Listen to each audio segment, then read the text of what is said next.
దృష్టి ఏ విధంగా ఉంటే ఆ విధంగానే విషయాలు కనిపిస్తాయి. ఆ విధంగా కేతిరెడ్డి గారు ఒక ఆయన అనుకోలేదు జీవితంలో ఎప్పుడు ఓడిపోతానని చెప్పి, ఆ విధంగా ఓటమి చెందిన తర్వాత ఆయన వీడియోస్ కూడా గమనించి వాళ్ళ నేత పైన కూడా ఆయన ఏ విధంగా మాట్లాడాడని, ఆ విధంగా వాటిని మనం పెద్ద బేరీ చేసుకోవాల్సిన లేదు. ఆ విధంగా వాళ్ళ దృష్టి ఆ వరకే ఉంది, అది యాక్వా వరకే ఉంది. కానీ మన రాష్ట్ర ముఖ్యమంత్రి గారి యొక్క విజన్ ఏ విధంగా ఉంది, వాళ్ళ ప్రపంచంలో అన్ని కంపెనీలు సుమారు 9,70,000 కోట్ల రూపాయలు ఇవాళ రాష్ట్రానికి పెట్టుబడులు వచ్చాయి.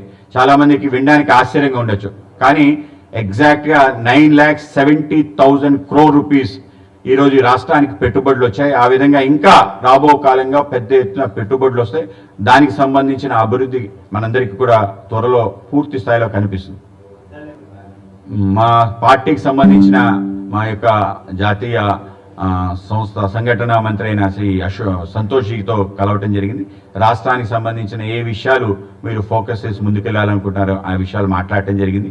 అలాగే కేంద్రం సంబంధించిన అంశాలు ఎప్పటికప్పుడైనా అవన్నీ కూడా ఫిక్స్డే కనుక దానికి ఎలైన్ అవుతూ ఈ రాష్ట్రానికి సంబంధించిన కార్యక్రమాలు ప్లాన్ చేసి ముందుకెళ్ళమన్నారు. ఆ విధంగానే మేము వెళ్ళాలని చెప్పి నిర్ణయించుకున్నాం. అలాగే మన ప్రియతమ హోంమంత్రి శ్రీ అమిత్ షా గారిని కలవటం జరిగింది.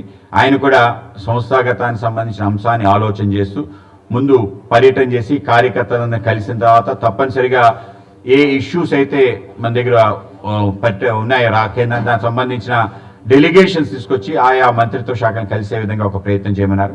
అలాగే నడ్డా గారిని కూడా కలవటం జరిగింది.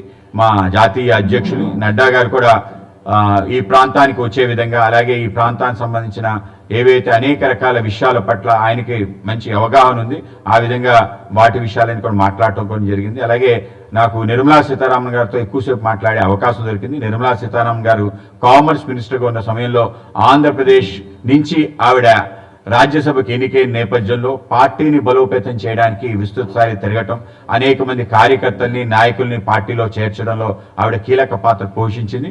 అన్ని ప్రాంతాలకి నిధులు ఇచ్చే విధంగా అనేక ప్రాజెక్ట్స్ తీసుకురావడానికి ఆవిడ కృషి చేసింది. ఆవిడకి ఆ గతం ఏదైతుందో ఆ విధంగా మేము ఇప్పుడు కోరుకుంటాను. తప్పనిసరిగా పార్టీ కార్యక్రమంలో కూడా నేను పార్టిసిపేట్ చేస్తాను, చాలా రోజులైంది, తప్పనిసరిగా చేస్తానని చెప్పి ఆవిడ కూడా అగ్రి బేస్డ్ ఇండస్ట్రీస్ ఏవైతున్నాయో వీటిని పెంచే ప్రయత్నం చేయడం జరిగింది.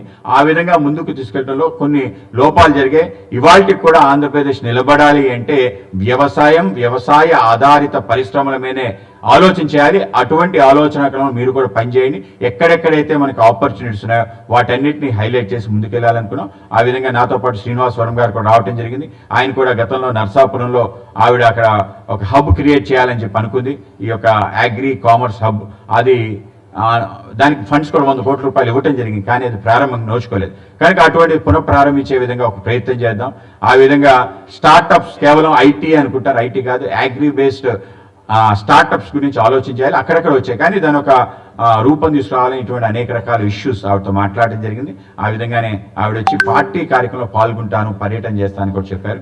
అలాగే మన ఎక్స్టర్నల్ అఫైర్స్ మినిస్టర్ ఆయన కూడా జయశంకర్ గారిని కూడా కలిసాం. చాలా మందికి ఆయన ప్రపంచానికి సంబంధించి అనేక విషయాలు మాట్లాడతారని తెలుసు, కానీ ఆయన పనిచేసింది ఎక్కువ ట్రైబల్ ఏరియాస్లో, గుజరాత్ సంబంధించిన ఏరియాస్లో ఆ ప్రజల మధ్యలో డిఫరెన్స్ ఏ విధంగా తీసుకురావాలి, వారి వ్యవసాయానికి సంబంధించిన ఇరిగేషన్ సంబంధించిన ఆలోచనలు మనకి ఆశ్చర్యానికి గురి చేస్తాయి.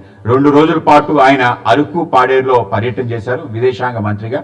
ఆ రోజు ఆయనతో కలిసి వెళ్తుంటే ఆయన ప్రాంతంలో కాఫీ సంబంధించిన అంశంతో పాటు మిగతా అన్ని స్పైసెస్ ఏ విధంగా గ్రోత్ చేయాలి, అటువంటి ఆలోచన ఏ విధంగా పెంచాలి, అక్కడ టిష్యూ కల్చర్ ఏ విధంగా డెవలప్ చేయాలని చెప్పారు. ఆయనతో కలిసినప్పుడు ఈ విషయాలే ఆయన మాట్లాడటం జరిగింది. ట్రైబల్ ఏరియాస్ని ఏ విధంగా వాళ్ళని బలోపేతం చేసి వాళ్ళ గంజాయి లాంటి ఏవైతే అంశాలు ఉన్నాయో వాటిని దూరం చేసి వారికి పర్ ఏకర్ ఈల్డ్ ఏదైతే పెంచే విధంగా ప్రయత్నం చేయాలని చెప్పారు.